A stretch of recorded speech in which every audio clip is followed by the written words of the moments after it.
Hello बच्चों, पिछली video में हम लोगों ने पढ़ा था सोशलिज्म के बारे में। ठीक है, किस तरह सोशलिज्म फैलना स्टार्ट हुआ पूरे यूरोप के अंदर। और आज हम लोग स्टार्ट करेंगे कि किस तरह इस सोशलिज्म को हर कंट्री ने सपोर्ट किया। पिछली वीडियो में देखा था कि एक इंटरनेशनल बना, ठीक है, कि मजदूरों ने मिलकर, वर्कर ने मिलकर एक इंटरनेशनल वर्किंग मेंस एसोसिएशन बनाई थी। एक ऑर्गेनाइजेशन बनाई थी जिसका मतलब था कि सोशलिज्म वाले कॉन्सेप्ट को इंटरनेशनली या इंटरनेशनल प्लेटफॉर्म पर रखना, बताना कि ऐसा भी कुछ होता है। तो इसी बात को आज हम देखेंगे किस तरह को अलग अलग सपोर्ट किया है। अब सेकेंड इंटरनेशनल बताया मैंने आपको, कब बना था? 1889 को। जब ये सेकेंड इंटरनेशनल बनता है तो इसकी डिमांड एक ही थी कि रिडक्शन ऑफ वर्किंग आवर्स होने चाहिए, राइट टू वोट होना चाहिए, इक्वलिटी होनी चाहिए, इस तरह की बातें थी। अब इसी आइडियोलॉजी को ध्यान में रखकर जर्मनी में एक पार्टी बनी जिसका नाम था सोशल डेमोक्रेटिक पार्टी, SPD। ठीक है, दूसरी पार्टी बनी ब्रिटेन के अंदर, उसका नाम था लेबर पार्टी। तीसरी पार्टी ऐसी बनी फ्रांस के अंदर जिसका नाम था सोशलिस्ट पार्टी। इंडिया के अंदर भी पार्टी बनी थी, उसका नाम बताना आप लोग कि कौन सी पार्टी बनी थी इंडिया के अंदर, जिसके CR दास ने बनाई थी। क्लियर? नेहरू और CR दास ने। हिंट के तौर पर कम्युनिस्ट पार्टी बोलता हूँ, 1924 में बनी थी। आप लोग देखेंगे उसको अपने आप से। क्लियर? अब बात चल रही थी इस तरह की अलग अलग पार्टी लगभग हर कंट्री में बनने लगी, सपोर्ट करने लगी सोशलिज्म को। लेकिन एक बात और यहाँ ध्यान देने वाली है, 1914 तक, यानी जब तक ये सेकेंड इंटरनेशनल ख़त्म होता है, ठीक है, इस वक्त तक कोई भी पार्टी अपने आप में अपनी गवर्नमेंट बनाने में कामयाब नहीं रही।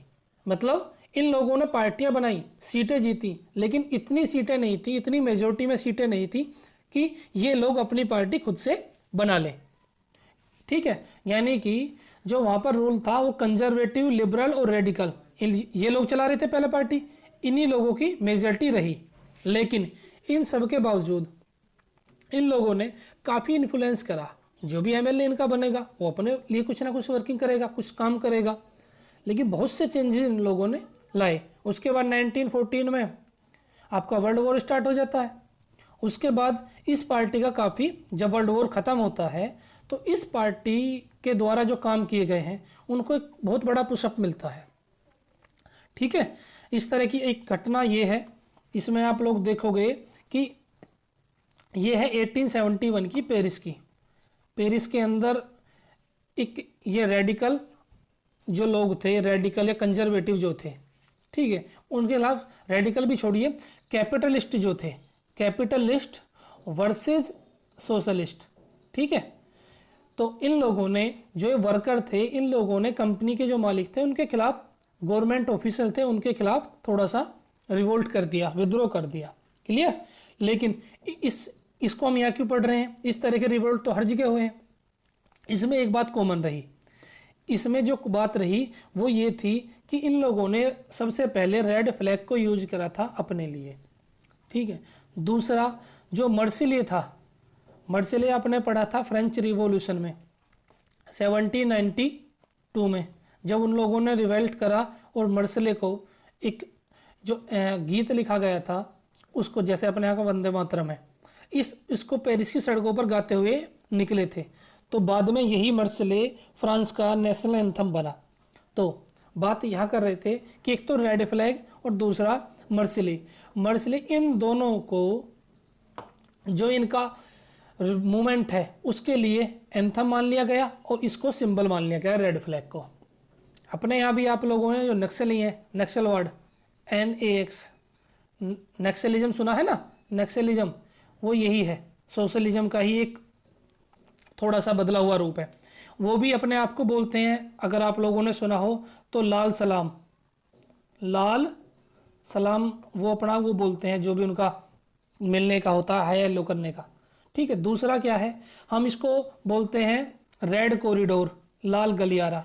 वो इसीलिए बोलते हैं कि इन लोगों का फ्लैग है रेड, ये लोग करते हैं सोशलिज्म को सपोर्ट, मतलब कि पावर्स कैपिटलिज्म या किसी एक आदमी के हाथ में ना हो, फैक्ट्री के मालिक सब वर्कर हों, ना कि एक आदमी। क्लियर ये बातें। अब यहाँ तक आप लोग समझ गए कि एक वर्कर की एक उनके अंदर एक पार्टी, उनके अंदर सुधारों को लेकर एक पार्टी बनाने की बात चल रही थी। और ये चीज़ जो मार्क्स ने सोची थी, मार्क्स ने क्या सोचा था कि ये चीज़ वहाँ पर होगी जहाँ पर कैपिटलिस्ट जो है ज़्यादा निरंकुश होगा, उसके खिलाफ ज़्यादा बातें होंगी, इंडस्ट्री बहुत ज़्यादा होगी, तो वहाँ पर ही रिवोल्ट होंगे। मार्क्स का ऐसा मानना था। लेकिन अब होता है रशियन रिवॉल्यूशन, सेकंड टॉपिक है हमारा। सेकंड टॉपिक में क्या हुआ कि मार्क्स ने सोचा था कि भाई जो सोशल या वर्कर जो हैं वो रिवोल्ट वहाँ पर करेंगे जहाँ पर इंडस्ट्रियलिस्ट काफ़ी बड़े पैमाने पर होंगे या वो काफ़ी निरंकुश होंगे। लेकिन बात हुई उल्टी। जो रसिया था, रसिया के अंदर रिवोल्ट हुआ, ठीक है, एक फरवरी में हुआ 1970 में, दूसरा हुआ अक्टूबर में। जो अक्टूबर वाला है उसी को बेसिकली बोलते हैं रशियन रिवॉल्यूशन। वहाँ पर क्या था कि एक जार का शासन था। जार मतलब इसका जार निकोलस सेकंड, ये फोटो में नज़र आ रहा है आपको। हाँ, ये लोग, ये वहाँ पर जो था किंग था जार निकोलस सेकंड, जो रशिया एम्पायर था उसका वो था एम्परर। लेकिन यहाँ पर जो रसिया था उस वक्त का, वो रसिया इतना अच्छा डेवलप नहीं था कि उसके अंदर एग्रीकल्चर वाली जो पॉपुलेशन थी वो बहुत ज़्यादा थी। 85% के आसपास जो लोग थे वो एग्रीकल्चर से जुड़े हुए थे। और कुछ ही जो क्षेत्र थे उसके, मॉस्को जो इसकी कैपिटल है, मॉस्को के आसपास ही छोटी मोटी इंडस्ट्रियाँ थी। वहाँ पर इंडस्ट्री इतनी ज़्यादा नहीं थी जितनी बाकी यूरोपियन कंट्री में थी। लेकिन फिर भी शुरुआत जो सोशलिस्ट रिवॉल्यूशन है या सोशलिज्म की जो थिंकिंग है, इसको लेकर जो रिवोल्ट हुए हैं या रिवॉल्यूशन हुआ है, वो शुरुआत होती है रसिया से। इसके बारे में भी जानेंगे क्यों रसिया से हुआ, जबकि मार्क्स बोलता था कि ये रिवॉल्यूशन वहाँ से होगा जहाँ पर इन लोगों के बीच में क्लैश होगा बहुत ज़्यादा। उसने जो मार्क्स है, मार्क्स ने एक बात करी है कि जो क्लास है, क्लास स्ट्रगल की बात करी है, STRUGL स्ट्रगल। क्लास के अंदर क्या है, अमीर गरीब, वर्कर एम्प्लॉई, ठीक है, इस तरह की क्लास की बात करी है। इसी तरह का एक प्रिंसिपल दिया है, डायलेक्टियल प्रिंसिपल दिया है हेगल ने भी। इन सब लोगों ने एक ही बात को रखा है कि जब समाज में दो अलग अलग क्लास रहेंगी, ग्रुप रहेंगे, तो उनके बीच में संघर्ष होना आम बात है। क्लियर? कुछ अजीब सा बोरिंग सा लग रहा होगा ना कि क्या चल रहा है ये सोशलिज्म ये वगैरह वगैरह। बेटा कहानी सी है, कहानी से सुनो इसको, ठीक है। अब रशियन एम्पायर के बारे में थोड़ा सा जान लेते हैं, उसके बाद क्लास को ख़त्म करते हैं। रशियन एम्पायर क्या था, जैसा कि आप लोग देख पा रहे हो, जो उस वक्त का रसिया था, उस वक्त का रसिया आज के रशियन एम्पायर से काफ़ी बड़ा था। उसमें आज के Finland, Latvia, Lithuania, Estonia, Portland के, यूक्रेन, बेलारूस, ठीक है, और कुछ सेंट्रल एशियन स्टेट के भी जो हैं, जॉर्जिया, आर्मेनिया, अजरबैजान, इस तरह के भी जो इलाके थे वो उसी टाइम उस समय के रशिया एम्पायर के अंदर हुआ करते थे। और रशियन एम्पायर के अंदर जो था वो क्रिश्चियनिटी थी, ऑर्थोडॉक्स वाली। ऑर्थोडॉक्स यानी कि जो पुरानी विचारधारा को मानते हैं, ऑर्थोडॉक्स थी वो जो ग्रीक जो चर्च था ग्रीक में, उसको लेकर वहाँ के जो लोग थे वो अधिकतर लोग उसी बात को मानते थे जो ग्रीक ऑर्थोडॉक्स में मानी जाती थी। मीन्स मेजॉरिटी पॉपुलेशन जो थी वो ऑर्थोडॉक्स क्रिश्चियनिटी वाली थी। क्लियर? बाकी लोग भी थे जिसमें कैथोलिक भी हैं, प्रोटेस्टेंट भी हैं, मुस्लिम भी हैं, बौद्धिस्ट भी हैं, लेकिन ये सब लोग इतने नहीं थे। अब इसमें एक बात और देखने वाली है, यहाँ पर फर्स्ट वर्ल्ड वॉर हुआ है, आप लोगों ने थोड़ा बहुत जानते हो, तो वो किसके बीच में हुआ था, सेंट्रल पावर के बीच में वर्सेस अलायंस कंट्री या एतांते बोलते हैं, ट्रिपल एतांते जिनको बोलते हैं, इन लोगों के बीच में हुआ है। तो जो ये वाला पार्ट है, ये वाला है सेंट्रल पावर का, क्लियर।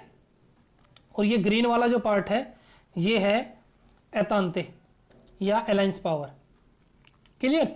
ये नीले वाले जो कंट्री हैं ये वो हैं जो बाद में सेंट्रल पावर से जुड़ गए थे, और ये जो थोड़े ज़्यादा हरे हरे से हैं ये जो हैं ये वो लोग हैं जो बाद में इन हरे वालों से जुड़े हैं, मींस अलायंस पावर से जुड़े हैं।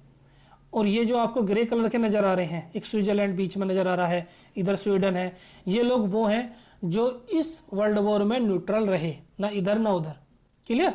इस स्विट्जरलैंड का न्यूट्रल होने का मतलब यही है कि अभी भी अधिकतर जो ऑर्गेनाइजेशन है, इंटरनेशनल ऑर्गेनाइजेशन, उनके हेडक्वार्टर स्विट्जरलैंड के अंदर है, क्योंकि ये ना इधर था ना उधर था, क्लियर। ये न्यूट्रल था उस वक्त। ये उस वक्त की कुछ बातें हैं, बाकी नेक्स्ट वीडियो में पढ़ेंगे हम लोग, क्लियर। अभी यहीं तक छोड़ते हैं इसको, अच्छे से एक बार रिवाइज करना, ठीक है। कोई प्रॉब्लम आती है तो बेटा पूछा करो, क्लियर। नेक्स्ट वीडियो में उसको क्लियर करता चलूँगा, ओके।